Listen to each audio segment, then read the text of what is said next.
paid very well by Trek. I wrote that book, It's Not About the Bike, and everybody was happy except for Trek. So the check's in the mail, probably, from Trek Bikes. But it's true, we're from Texas. We got here to Colorado as quick as we could, though. It's originally I wasn't. Congratulations. These finishers are getting all the applause. This is awesome. I wasn't originally going to be here. I thought I'd be wasted from the tour. And Ben Coates, he took off already to go down the hill, but he works for Trek, and he's kind of my main guy that always looks after the equipment and lives here in Steamboat. And he said, "Listen, don't worry about it. It's all downhill." Well, let me tell you, I did the start for about 20 or 30 minutes. We were climbing, and I was cursing Ben Coates the whole time.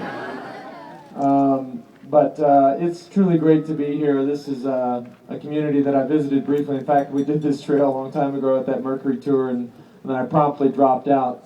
But you hear these stories, and it could be Brad's story, it could be my story. I'm sure we all are here for a reason. We're all here because we have this story. And it's just a constant reminder of how significant and how truly devastating this disease is on a personal level. It touches every life, whether you're an American, a Texan, a Coloradan, a Frenchman, an Australian, an African. It's something that we have to address, and we have to address it on many, many levels. You hear stories of people that are fighting, or perhaps even at the end of their fight, or somebody that's passed away, and they don't understand why I am here. And I came back from a disease that everybody assumes is the same as what their friend or their mom has. And I was able to go on and win 7 tours, but they're so different and so tricky and so complicated how we address all of them that we have to be realistic about it too. And a cure will come, but a cure will come in many, many forms and fashions, and we have to knock them off one by one. And I'm truly confident that in our lifetime, well, I shouldn't say because I'm not exactly young anymore, but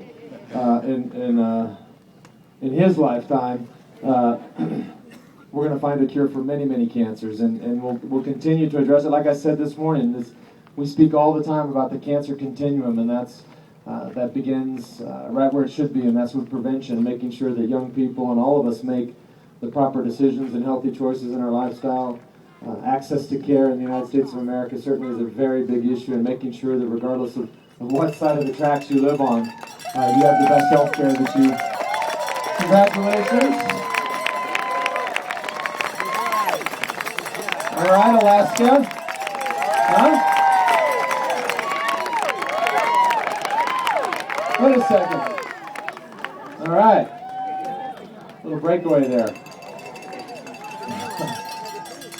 This is the first race I've ever announced in my life. This is pretty cool. All right, 29. What's up? What's up, honey singer? All right. Honestly, I've never announced a race. I kind of like this. But anyhow, there's many, many points along the way where we'll truly cure this disease, and we have to address all of them, not just in our country, but around the world. And it's a great honor for me to be here, be in the dirt, be with Dave Weens, who's getting used to schooling me on a regular basis on the mountain bike, which today was no exception. So Dave, thanks for doing that to me. Mom, is my mom still around here? I gotta give my mom a shout out. Where is she, my mom? Yeah, she's up there. Hi, Mom.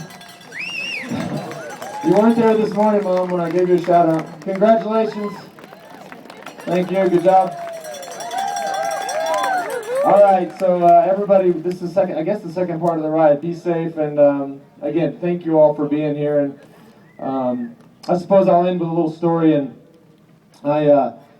many, many years ago when I left the hospital, I was treated in Indianapolis, Indiana. I'd never been there. I'd never planned on going, but ended up staying there as an inpatient. And when I left, the doctor, he told me, he said, look, you can imagine that you're going to walk out of this hospital. Well, there's 2 exits. You can walk out one side. It's a very private exit, and nobody will see you walk out. Nobody will know that you walked out. And nobody will ever know that you've ever had cancer. And there's another exit there's a lot of people standing out there that are going to They're going to see you. They're going to understand what you've been through, and you can't ever run from it.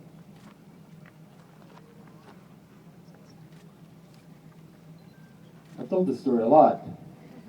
It's not normally an emotional story, but anyhow, I mean, I think like Brad, you know, we chose to walk out that public side, and we chose to accept what they call the obligation of the cured. And so it's truly my obligation to tell the story on a very public level. I didn't think I'd walk out and ever get on a bike again. I didn't think I'd walk out and compete as a professional. I certainly didn't think I'd walk out and win 7 tours. But I think the important thing was that, good job, man. You came along at a good time. You saved me there. Appreciate that. Good number too, number 7. I like that. It was an omen. But you know, there were the two sides, and so it's truly an obligation. And as long as I live, as long as I have to, I think like Brad or anybody else that's a survivor here, we're going to be very public about this and make sure that that nobody forgets. So, and all of us, I think, carry this obligation of the cured. So, you're representing that today by being here and participating and giving your time, whether it's your time as a volunteer or a donation. We appreciate it. So thank you all again, and be safe and have a great weekend. Thank you.